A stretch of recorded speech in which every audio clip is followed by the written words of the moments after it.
안녕하세요. 하나님과 가까워지는 비결은 바로 감사와 신뢰인데요. 늘 그 친밀한 가운데 거하는 여러분들 되시기를 바랍니다. 쉽고도 정확하게, 알차고 재미있게 하나님의 말씀을 가슴 깊이 새기는 시간, 소문난 성경교실의 김예환 목사입니다.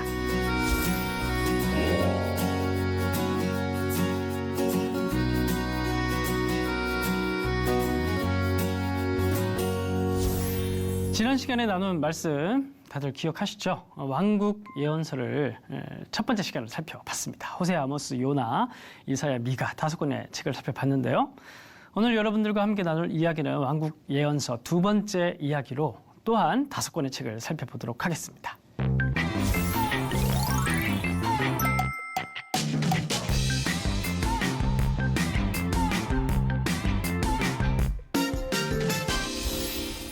지난 시간에 왕국 예언서 첫 번째 시간을 살펴봤는데, 왕국 예언서라고 하면은 그 586년에 남유다가 멸망하기 전까지 왕국 시대의 분열 왕국까지 포함해서 왕국 시대에 활동했던 예언자들의 책, 그 책들을 가리켜서 왕국 예언서라고 합니다. 7세기 이후로 들어와서는 722년에 북이스라엘이 멸망한 상태이기 때문에 이제 북이스라엘에서 활동하는 선지자는 없습니다. 이제는 예루살렘, 남유다를 대상으로만 하는 예언자들만 남아있는데요. 그런데 여기서 또 특징은 뭐냐면은 남유다도 외세 침략을 당하죠. 이때는 아시리아보다 바빌로니아가 훨씬 영향을 많이 미치는데요. 바빌로니아에서 남유다가 1차, 2차, 3차에 걸쳐서 포로로 사로잡혀가고 3차 때 나라가 멸망을 하게 됩니다. 근데 1차 때 다니엘, 2차 때 에스겔이 사로잡혀가서 남유다 땅이 아니지만 포로지에서 예언을 합니다. 그러나 그 사람들도 예언의 대상이 남유다이니까 다 남유다를 대상으로 한 예언자들이다, 이렇게 보시면 되겠습니다. 그래서 나훔, 예레미야, 하박국, 에스겔, 다니엘, 이 책 5권을 오늘 살펴보도록 하겠습니다. 먼저 기준을 722년 북이스라엘의 멸망으로 찾겠습니다. 북이스라엘이 멸망하던 당시에 남유다에서는 히스기야가 왕좌에 있었죠. 그래서 히스기야는 반아시리아 정책을 펼치기로 합니다. 그러나 히스기야가 죽고 그의 늦둥이 므낫세가 왕이 되었을 때 므낫세는 완전 친아시리아 정책으로 또 바꿉니다. 그래서 우리가 지난 열왕기서를 통해 살펴봤듯이 거의 아합 왕을 방불케 하는 므낫세 시절에 친아시리아 정책을 펼치면서 그 아시리아가 가지고 있는 다신교 문화를 받아들여서 다신교 국가로 예루살렘이 전환을 해버리는데, 이때 어마어마한 우상숭배가 행해졌었죠. 므낫세 시절에는 아시리아가 거의 최전성기였습니다. 최전성기였고 감히 아시리아가 멸망할 것을 누구도 상상하지 못하던 그런 시대였습니다. 그런데 하나님께서 나훔 선지자를 보내서, 나훔이라는 말의 뜻은 위로자 혹은 위로, 이런 뜻입니다. 위로를 전합니다. 그 위로의 내용은 무엇이냐면은 아시리아가 곧 멸망하게 될 것이라는 메시지를 전합니다. 그리고는 이제 아시리아 쇠퇴기가 640년부터 시작이 점차 되는데, 전성기의 마지막 왕 아슈르바니팔 이 통치를 시작하게 되는데, 이때부터 아시리아가 점차 쇠퇴기에 들어가요. 근데 이때 활동했던 왕이 남유다에서는 요시야 왕이고, 그리고 점차 쇠퇴해 가다가 그러면 이제 점점 속국들이 반란을 일으키겠죠. 그러면서 점점 힘이 쇠락해 가다가 627년에 아슈르바니팔이 사망을 합니다. 전성기 시절의 마지막 왕이 사망을 하는 거예요. 627년 이때 하나님께서 예레미야를 부르십니다. 부르셔가지고 아주 긴 시간 동안 예루살렘이 멸망할 때까지 활동을 하는데, 예레미야를 통해서 하나님께서 무슨 예언을 하시냐면은 새 언약의 말씀을 주십니다. 너희는 이제 아시리아가 멸망당하고 바빌로니아가 일어나게 될 텐데 바빌로니아에 사로잡혀 가라.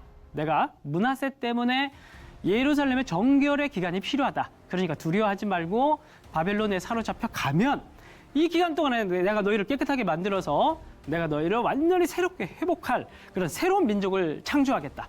그러면서 예레미야를 통해서 새 언약의 말씀을 주십니다. 그리고 이때 말씀드렸듯이 1차, 2차, 3차에 걸쳐서 포로로 사로잡혀 가니까 많은 백성들이 의문을 가졌어요. 왜냐하면 이 예언자들의 말에 의문을 가졌어요. 왜냐하면 하나님의 정의가 하나님을 믿지 않는 그런 이방 민족을 통해서 하나님의 백성이 아무리 잘못했다고 하더라도 어떻게 그렇게 하나님께서는 우리를 징계하실 수가 있냐. 우리는 그래도 이방인들보다 조금 더 나은 사람들인데 그럼 도대체 하나님의 정의가 뭐냐.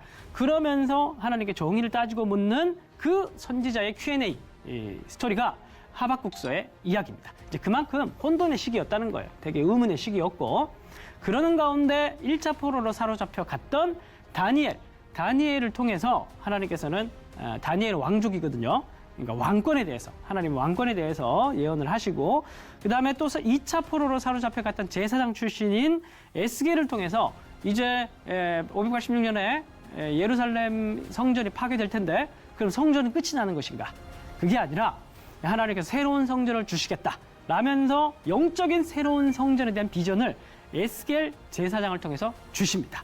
그러니까 우리가 앞에 지난 시간에 봤던 8세기 예언자들 같은 경우에는 주로 경고, 심판, 멸망 이런 무서운 메시지들이 많았는데 8세기의 예언자들을 보니까 대체적으로 새 언약, 새 성전, 하나님의 주권, 하나님의 왕권 이런 이야기, 하나님의 위로 이런 이야기들이 주를 이루는 것을 봐서 7세기에서 6세기의 주요 메시지는 주로 회복시키시는 구원의 하나님에 대한 강조점이 주를 이루었다. 우리가 그렇게 평가를 해볼 수가 있겠습니다. 자, 그래서 지난 8세기 때의 중요한 역사적 배경이 되는 이방 제국은 아시리아였죠. 그런데 이번에는 바벨로니아가 7세기, 6세기 예언서들의 배경이 된다고 볼 수가 있겠습니다. 바벨로니아는 신흥 강국이었어요. 이제 막 제국으로 발돋움하기 시작했고 그러는 과정 가운데 남유다가 멸망을 하게 됐는데 중요한 건 뭐냐면 이 바벨론 또한 하나님께서 아시리아를 몽둥이로 사용하셨듯이 바벨로니아 또한 하나님의 도구일 뿐이다 라는 것을 예언자를 통해서 계속해서 말씀을 하십니다. 그러니까 하나님의 세계 통치자다, 역사의 경영자다, 하나님께서는 모든 것의 왕권의 주인이시다, 바벨론의 왕 또한 내가 부리는 종이다. 그러면서 하나님께서 제국까지 도구로 사용하신다는 것을 얘기를 계속 하십니다. 근데 이게 그때 당시 사람들 되게 믿기 힘들었던 이유가 뭐냐면 고대 사람들에게 있어서 신들이라는 것은 민족신들이었습니다. 다 민족신이고 지역신이고 경계가 있고 다 그런 신들이었습니다. 이스라엘 백성들은 하나님을 그 정도로 생각을 했었거든요. 근데 하나님께서 그러한 온 세계를 다스리시고 역사의 주인이시라는 사실을 믿기가 힘들었어요.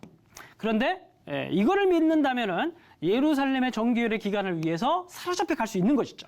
그래서 예레미야의 말씀은 굉장히 파격적이었다고 볼 수가 있는 것입니다. 그리고 중요한 건 뭐냐면은 하나님의 때가 도래한다. 하나님의 때가 되면 새 언약과 새 성전을 주실 것이다.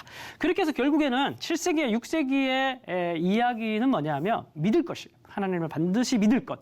그러한 믿음을 강조하는 책들이 또 7세기, 6세기 예언서의 핵심이다. 그렇게 볼 수가 있겠습니다. 자, 그러면 이 5권의 책을 핵심 메시지들을 또한 정리를 해보도록 하겠습니다. 자, 아까 살펴봤듯이 나훔서 같은 경우에는 나움이라는 말 이름 자체가 뜻이 위로 혹은 위로자 이런 뜻이라고 말씀을 드렸습니다. 나움은 아슈르바니팔, 아시리아 제국의 왕들 중에서 최전성기, 마지막 전성기를 다스렸던 왕인데 이때 당시에 아시리아가 이렇게 최대 이집트까지 정복할 정도로 최대 영토를 가지고 있었습니다.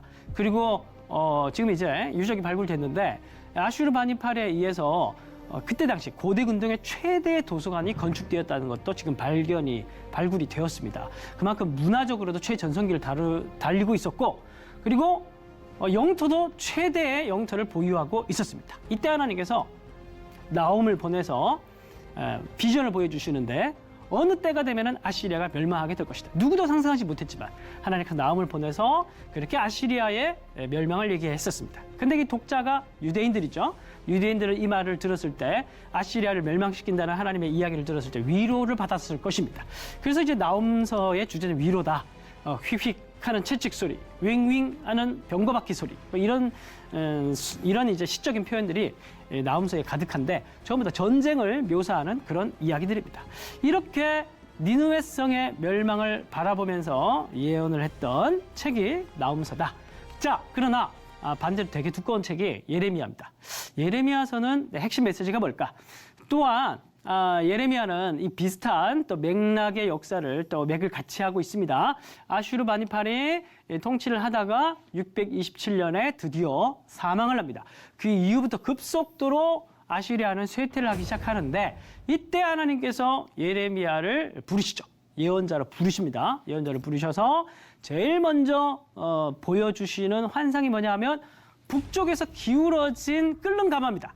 북쪽에서 왜 기울어지냐면은 이제 이스라엘 백성들이 입장에서 봤을 때 물론 이제 아시리아나 바빌로니아나 다 동쪽에 있지만 이스라엘 기준으로 봤을 때는 위에서 쳐들어오는 것이기 때문에 북쪽 사람들이에요. 그래서 북쪽에서 쳐들어오는 그림, 북쪽에서 바빌로니아가 제국이 곧 쳐들어올 것이라는 것을 보여주려고 하나님께서 예레미야에게 북에서 끓는 가마를 먼저 보여주십니다. 자, 그런 상황에서 이 고대 군동의 역사의 큰 축이 바뀌고 있는 그런 상황이었어요. 뭐냐면 이거는 이제 세계사에서도 되게 유명한 전투 이야기인데 주전 609년에 갈그미스 전투가 벌어집니다. 지금 이제 시리아 정도에 위치하고 있는 그 지역인데 여기서 609년에 몰락하는 아시리아와 이집트 연합군 그리고 이제 신흥 강국이었던 바벨로니아 이 두 나라가 갈그미스에서 전투를 벌입니다. 이때 하나님께서 또 예레미야를 부르셔가지고 여러분 예레미야서를 읽어가다 보면 예언의 그 말씀 토막들이 있는데 그 예언의 토막들마다 뭐 요시야 왕 몇 년 이런 식으로 연대가 다 기록이 되어 있습니다. 그 연대를 보면은 609년이에요. 609년에 하나님께서 예레미야를 어디로 보내시냐면은 성전에 보내십니다. 예루살렘 성전에 보내셔가지고 이 성전을 실로 갖게 하리라 이렇게 말씀을 선포하게 하십니다. 실로가 뭐냐 하면 여러분 사무엘 상서를 읽을 때 아벡 전투 때 이스라엘 백성들의 법궤를 이용하려고 하다가 그만 실패해서 블레셋 군사들에 의해서 실로가 파괴가 되는 그런 일들이 있습니다. 마찬가지로 그때 당시 남유다 백성들은 예루살렘 성전에 몰려가서 성전이 있으면 우리 절대 멸망하지 않는다. 성전이 있으면 하나님께서 우리를 지키신다. 성전을 숭배하고 있는 그런 못난 모습을 보였는데 하나님께서 예레미야를 보내서 이 성전은 그냥 내가 없으면 돌 성전일 뿐이다. 그냥 돌집일 뿐이다. 아무것도 아니다. 그러면서 실로가 곧 파괴될 것이라는 것을 성전 파괴를 예언을 하십니다. 그러니까 결국 너희들이 성전에 가서 아무리 예배를 드리고 아무리 찬양을 하고 아무리 헌금을 많이 드리고 아무리 너 이제 봉사를 하고 헌신을 해도 너희들이 근본적으로 신의 언약을 깨면 다 소용없다는 거예요. 신의 언약이 뭐냐면 우상 숭배하고 사회적 불의를 행하는 거. 결국 너희들의 손에 피가 가득한 상태에서 두 손을 주고 기도하면 내가 그 기도를 어떻게 받겠냐. 그러면서 그들의 삶을 강조하는 게 이 예레미야의 메시지예요. 그러면서 예레미야가 뭐라고 얘기를 하면 여호와의 성전이라고 얘기하는 거짓말을 믿지 말라 이렇게 얘기합니다. 그러니까 뭐냐면 성전은 맞는데 여호와는 없다는 거예요. 여기 여호와가 없는 성전은 그냥 돌집일 뿐인 거예요. 그런 예언의 메시지를 609년에 하고 전투가 이제 북쪽에서 막 벌어지고 있으니까 이스라엘 백성들이 뭐라도 이렇게 의지할 게 필요한 거예요. 그래서 성전에 가가지고 하나님 살려달라고 이 성전에 있으니까 우리가 절대 멸망하지 않으니까 하나님 우리가 여기 붙어 있을 테니까 우리 살려달라고 이렇게 얘기하는데 하나님께서 예레미야를 통해서 성전에 있지 말고 나가서 정의를 행하라는 거예요. 하나님 말씀대로 살라는 거예요. 그게 더 중요하다는 거예요. 그리고 이제 4년간 바벨론과 이집트와의 싸움에서 이제 승자가 갈려지는데 605년에 다시 한 번 더 갈그미스 2차 전투가 벌어지게 되고 이때 바벨론이 드디어 승리를 하게 됩니다. 그러면서 이제 바벨로니아가 밀고 내려오죠. 밀고 내려와서 1차로 바벨론 포로 유수가 일어나게 됩니다. 이제 바벨로니아가 남유다에 있는 귀족들, 유대 소년들 이런 사람들을 이제 잡아서 본국으로 끌고 가게 되는 이 일이 발생하게 된 것이죠. 이때 끌려갔던 사람들 중에 한 사람이 바로 다니엘이라는 사람입니다. 자, 그때 하나님께서 예레미야를 통해서 또 말씀을 주시는데 예레미야가 마치 불난 집에 부채질을 하듯 끌려가는 사람은 산다. 그러니까 끌려가는 게 더 맞다는 거예요. 하나님 뜻이라는 거예요. 그리고 왜 그러냐면 끌려가더라도 70년 만에 돌아오게 될 것이기 때문에 끌려가는 사람이 더 좋다. 왜냐하면 곧 있으면은 예루살렘 멸망하게 될 것이고 그러느니 지금 끌려가서 목숨을 보존하고 70년 뒤에 다시 돌아오는 게 더 낫지 않냐. 이제 이런 메시지를 전합니다. 그러니까 사실 이 메시지는 그 시대 당시 사람들은 정말 받기 힘든 메시지죠. 어떻게 70년 만에 바벨로니아가 또 멸망한다고 이제 막 제국이 됐는데 그 어마어마한 바벨론 제국이 어떻게 멸망한다고 누가 생각을 하겠습니까? 그러니까 예레미야는 살아생전에 미치광이 취급을 받았어요. 그래서 많은 고난을 당했고 강금, 폭행, 살인 위협 어마어마한 그런 핍박을 당해야 했었습니다. 그러니까 예레미야 말씀 자체는 정말 하나님께서 주시지 않고서는 할 수 없는 그런 예언의 말씀이었어요.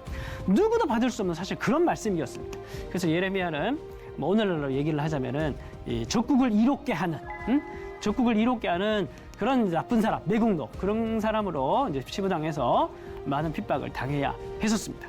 이렇게 예레미야가 활동하고 있었던 그 시절, 예레미야는 1차, 2차, 3차에 걸쳐서 포로 유수를 당하고 있었던 그 시절 전체에 활동했던 사람이었는데 1차 포로 유수를 당했을 때 그 당시에 활동했던 선지자 중 또 한 사람이 있는데 그 사람이 하박국이라는 선지자입니다. 그러니까 유대 사람들이 이해하기가 힘든 거예요. 예레미야가 전하는 그 예언의 말씀을 머리로는 알겠는데 도저히 받아들이기 힘든 겁니다. 망하겠다고 너희들은 망할 것이다. 망하는 것이 유익이다. 그렇게 얘기하는 말씀을 어떻게 받겠습니까? 받을 수가 없는 거예요. 그리고 무엇보다도 그 이방인을 통해서 하나님의 백성을 징계하신다는 그 말씀도 이해하기가 어려웠습니다. 그래서 그 시대 당시에 하박국이라는 사람이 이제 망루에 올라가서 내가 하나님께 따지고 묻겠다. 과연 이게 하나님의 정의인가? 그러니까 어떻게 이방인을 들어서 아무리 자기 백성이 잘못한다고 하더라도 이방인을 들어서 어떻게 자기 백성을 징계할 수가 있는가? 하나님 대답해 보십시오. 저 사람들이 우리보다 훨씬 더 악한 사람들인데 저 악한 사람이 조금 더 선한 이 하나님의 백성들을 징계하는 게, 심판하는 게 말이나 되는 겁니까? 하나님 대답해 보십시오. 그러면서 따져 묻는 게 Q&A가 바로 하박국서예요. 악인이 의인을 포위한 상황인데 이게 과연 하나님의 정의입니까? 이렇게 묻는 거예요. 하나님께서 뭐라고 대답을 하셨냐면 바벨로니아도 도구일 뿐이다. 그러니까 결국에는 이 시대 당시에는 사상적으로 하나님에 대한 생각이 완전 근본적으로 뜯어고쳐져야 이 모든 시대가 이해되는 그런 시대였다는 겁니다. 하나님은 우리를 위한 하나님, 단순히 이스라엘 신 이렇게 생각하고 있으면은 도저히 이해 못할 상황인 거예요. 근데 이러한 시대적인 변화 속에서 하나님께서 이스라엘 백성들을 계속 깨우쳐 주려고 하는 게 뭐냐면은 나는 이스라엘 신만이 아니라 온 세계를 다스리는 하나님이다. 나는 온 세계의 주인이고 역사의 경영자이시다. 아시리아도 나의 몽둥이였고 바벨로니아도 내 백성을 징계하고 또 열방을 징계하는 도구일 뿐이다. 너희들은 심판의 때가 됐기 때문에 그 하나님의 때에 맞춰서 그냥 너희들은 지금 잠깐 징계를 받는 것일 뿐이니까 걱정하지 마라. 때가 되면 바벨로니아도 자기 죄 때문에 결국 멸망당하게 될 것이니까 걱정하지 마라. 이제 이렇게 얘기를 하는 거예요. 그래서 이 얘기를 다 듣고 하박국이 깨닫습니다. 아, 하나님은 위대하시구나. 하나님은 위대한 경영자시구나. 그래서 바벨로니아는 그냥 도구로 사용되는 것일 뿐이구나. 그래서 우리는 잠깐 징계를 받고 때가 되면 돌아오게 될 것이지만 바벨로니아는 결국 이러한 전쟁을 일으키고 여러 가지 많은 사람들을 억압하고 또 죽이는 그런 과정들 때문에, 죄 때문에 결국 바벨로니아도 나중에 하나님 때 멸망을 당하겠구나. 그러면서 깨닫는 그 순간에 저기서 쳐들어오는 바벨로니아 군사를 보게 됩니다. 그러면서 그때 불렀던 노래가 뭐냐면 우리가 자주 노래 부르는 무화과 나무 잎이 마르고 그 찬양의 노래인 거예요. 뭐냐면 이거 다 전쟁 이야기예요. 포도나무에 열매가 왜 없어요? 불탔기 때문에 없는 겁니다. 우리의 왜 양이 없습니까? 전쟁이 나서 다 죽임 당했기 때문에 양이 없는 겁니다. 그럼에도 불구하고 나는 깨달았기 때문에 하나님의 주권 왕권, 하나님의 역사의 주인 되신다는 걸 깨달았기 때문에 나는 여호와로 말미암아 즐거워하고 하나님을 기다리겠습니다. 이렇게 얘기하는 게 하박국의 이야기예요. 그리고 결국 이러한 역사의 변혁기 속에서 하나님께서 예언자들을 통해서 계속해서 그들을 하나님에 대한 이해의 지경을 넓히고자 하셨다는 것을 우리는 이 예언자들의 이야기를 통해서 깨달을 수가 있습니다. 자, 다시 예레미야로 돌아가 보도록 하겠습니다.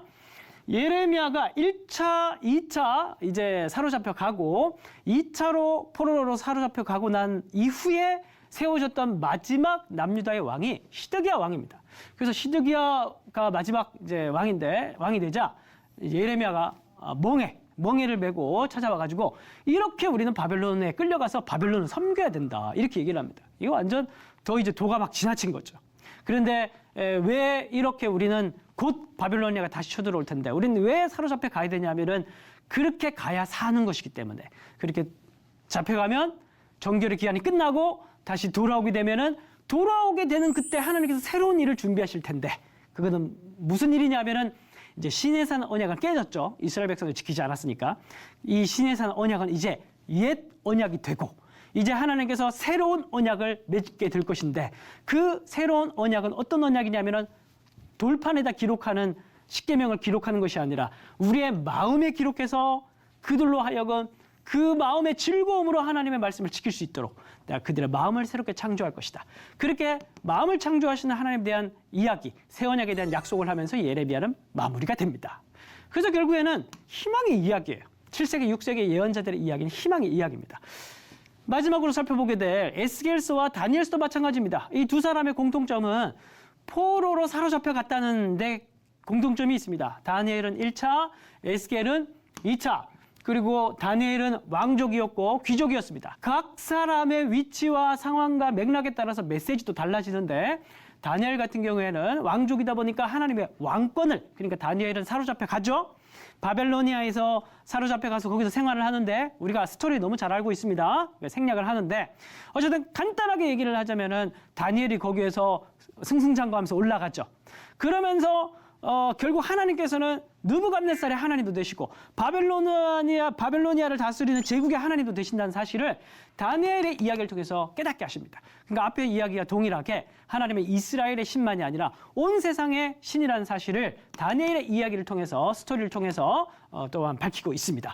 에스겔의 이야기는 뭐냐 하면은 제사장이기 때문에 성전을 새롭게 하시는 새 성전의 이야기예요. 자, 이 이야기가 어떻게 진행되냐 하면 에스겔서를 여러분들 통독하실 때 늘 염두에 둬야 될 게 뭐냐면 에스겔은 제사장이었다는 거, 제사장은 성전에서 봉사하는 사람이라는 거, 그리고 남유다의 멸망의 마지막은 예루살렘 성전의 파괴라는 거. 그래서 먼저 에스겔은 1장에 시작할 때 하나님께서 환상을 보여주시는데 이 환상에는 천사가 나타나는데 이 천사는 4개의 얼굴, 4개의 날개를 가지고 있고 4개의 바퀴가 주변에 막 돌아가고 있는데 바퀴에 눈이 가득합니다.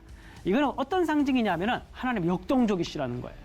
마치 남유다 하나님의 백성들이 멸망하고 있는 상황에서 하나님은 잠자고 계시는 것 같고 잠자고 계시는 것 같아요. 그게 아니라 하나님 지금도 수많은 눈으로 보고 계시고 하나님 감찰하고 계시고 하나님 이런 둥근 바퀴처럼 이렇게 역동적으로 통치하고 계시니까 걱정하지 말라는 거예요. 다 보고 계시니까 걱정하지 말라는 거예요. 그래서 근데 이 하나님께서는 지금 무엇을 감찰하시고 무엇을 보고 계시냐면은 가장 중요한 것은 예루살렘 성전이 더럽혀져 있는 그 상황을 본다는 거예요. 그래서 에스겔을 들어서 하나님께서 성전의 참상들을 우상 숭배하는 성전의 참상들을 보여주는데 북문에 우상들이 서 있어요. 북문에 왜 우상이 서 있을까요? 예루살렘 성전의 북문에는 북쪽에서 쳐들어오잖아요. 북쪽에서 막 쳐들어오니까 북쪽에다가 우상들을 세워놓고 이 우상들을 통해서 북쪽에서 쳐들어오는 제국들을 막으려고 하는 거예요. 동물의 형상을 벽에다가 새겨놓고 거기다 절하고 있는 70장로들의 모습, 단무스를 위해서 애곡하는 여인들, 태양신을 숭배하는 25명의 사람들, 예루살렘 성전을 중심으로 얼마나 극심한 우상 숭배가 진행되고 있는지를 다 보여주고 있는 게 에스겔서 이야기입니다. 그럼 결국 어떻게 될까요? 그럼 결국에는 청소를 해야죠. 정결의 기간이 필연적으로 필요할 수밖에 없는 거예요. 그래서 20에서 24장에서는 성전 최후를 예언을 하고 33에서 35장에서는 성전의 함락 소식이 바빌로니아에 사로잡혀 가 있는 에스겔의 귀에 들리게 됩니다. 그리고 그날 에스겔의 아내가 죽어요. 하나님께서 너 눈에 좋은 것을 내가 뺏을 테니 네가 내 마음을 한번 느껴봐라. 이게 하나님께서 좋아서 하시는 게 아니라는 거예요. 성전을 파괴하시는, 스스로 성전을 허시는 하나님의 마음이 그렇게 아내를 잃은 남편의 마음같이 아프다는 걸 이 이야기를 통해서 보여주고 있습니다. 그런데 에스겔의 이야기도 결국 슬픈 이야기, 심판의 이야기, 경고의 이야기가 아니에요. 에스겔의 이야기도 예레미야 이야기와 마찬가지로 희망의 이야기, 소망의 이야기, 하나님의 새 언약의 이야기예요. 그래서 에스겔서 36장에 가보면 내가 너희를 인도하겠다. 이건 뭐예요? 이제 이스라엘이 안 되니까 하나님이 주체가 되시는 거예요. 그래서 맑은 물을 너에게 뿌려서 내가 너희를 정결하게 하겠다. 그래서 여러분 이 말씀, 이 구절이 포로기를 살아가는 이스라엘 백성들에게 적용이 되어서 이때부터 포로 기간에 이스라엘 백성들이, 남유다 사람들이 세례를 행하기 시작합니다. 어쨌든 하나님께서 맑은 물을 너희에게 뿌려서 너희를 정결하게, 하나님께서 하나님의 주권으로, 하나님의 왕권으로 내가 너희를, 더러워진 너희를 깨끗게 하겠다. 근데 어떻게? 어떤 방법으로? 이사야 말씀에서 살펴봤죠? 새 영을, 성령을 너희 속에, 마음속에 두어서 너에게 새 마음을 너에게 창조해서 굳은 마음을 제거하고, 이거 돌 마음입니다. 원문에 보면 부드러운 마음, 원문에 보면 살 마음이다. 살같이 부드러운 마음을 내가 너에게 주겠다. 마음을 새롭게 하겠다는. 이사야에게 예언했던 그대로 에스겔에도 그대로 하나님께서 말씀을 하시는데 마음을 새롭게 하겠다는, 성령으로 너의 마음을 새롭게 창조하겠다는 겁니다. 그 결과로 너희들이 진정한 내 백성이 되어서 새 언약 백성이 될 것이다. 그렇게 하나님께서 에스겔을 통해서 예언을 합니다. 그리고는 37장 우리가 잘 알고 있는 그 마른 뼈 환상, 골짜기에 마른 뼈가 가득히 있어요. 이게 뭐 스스로 구원할 수 없는, 스스로 지킬 수 없는 그 인간의 모습입니다. 그러나 거기에서 하나님께서 말씀하시니 육체가 됩니다. 육체가 되고 거기에서 생기가 들어가서 그들에게 새 마음이 창조돼서 새 이스라엘, 새 군사가 탄생하는 모습을 에스겔의 환상을 통해서, 골짜기 환상을 통해서 보여줍니다. 그래서 마지막에는 새 성전 이야기로 끝나요. 산 꼭대기에 성전이 있어요. 원래 신전은 그때 당시에 꼭대기 있었어요. 그래서 이 성전에서 물이 넘쳐 흐릅니다. 꼭대기 있으니까 물이 넘쳐 흐르면 온 대지를 가득 적시겠죠. 그러면서 이 바닷물이 흘러가서 성전에서 흘러나오는 물이 온 세상을 회복시킬 그 새 성전의 비전을 보여줍니다.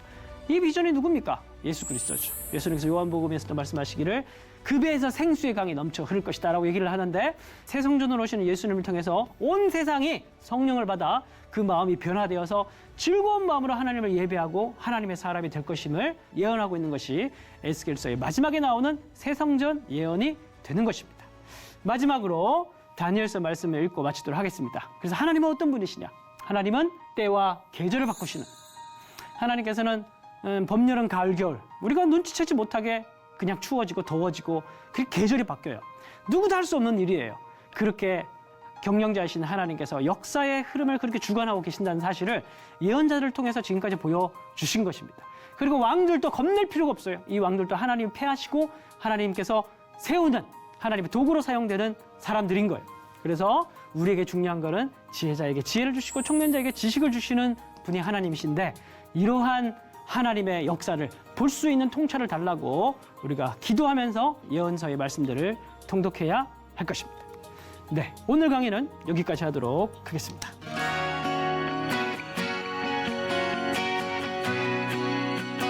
여러분 즐거운 시간이 되셨습니까? 오늘 수업은 유튜브로 다시 보실 수가 있습니다. 복습하시면서 성경을 스스로 읽고 해석하고 적용하는 데 큰 도움을 얻으시기를 소망합니다. 다음 시간은 이제 이스라엘 백성들이 포로로 사로잡혀 갔으니까 귀환을 해야겠죠. 귀환기 역사서들을 살펴보도록 하겠습니다. 성경을 읽는 유익을 날마다 누리시는 여러분들이 되시기를 바랍니다. 다음 시간에 뵙겠습니다. 감사합니다.